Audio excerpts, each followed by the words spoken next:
আজকে চিচড়া থেকে বাড়ি আসার সময় গাড়ি নিয়ে এরকম অ্যাক্সিডেন্ট করব কোনোদিন ভাবতে পারিনি। তো চলো তোমাদেরকে প্রথম থেকে বলি।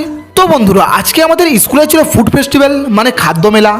তার জন্য রেডি হয়ে বন্ধুদের সাথে বেরিয়ে গেলাম স্কুল যাওয়ার জন্যে। আর স্কুলে পৌঁছে দেখি সবাই স্টল বসিয়ে দিয়েছে। আর আজকে আমরা স্কুলে এসেছি শুধু খাবার উদ্দেশ্যে, তাই শুভ কাজে সময় নষ্ট না করে আমরা প্রথমেই চলে এলাম বাঙালির প্রিয় খাবার চা খেতে।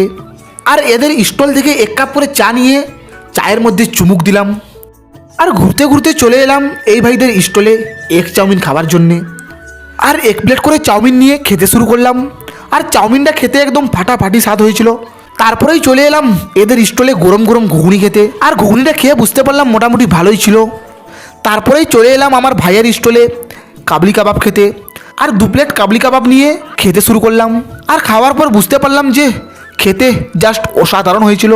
আর দেখো, টাকা খরচা করে তো অনেকেই খেলাম, তাই ভাবছিলাম যে ফ্রিতে কোথায় খাওয়া যায়। আর সেই সময় দেখা হলো আমাদের বান্ধবীদের সাথে। আর তাদের কাছ থেকে একটা করে ফুচকা নিয়ে মুখের মধ্যে সাটিয়ে দিলাম। আর সেখানে কিছুক্ষণ ঘোরাঘুরি করে সময় কাটিয়ে চলে এলাম বাড়ি।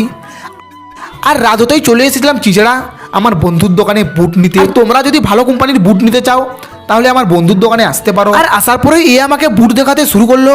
আর বুটের মধ্যে আমার চয়েস হলো এই বুটটা। তারপর বুট নিয়ে বন্ধুকে টাকা দিয়ে চলে এলাম বাড়ি।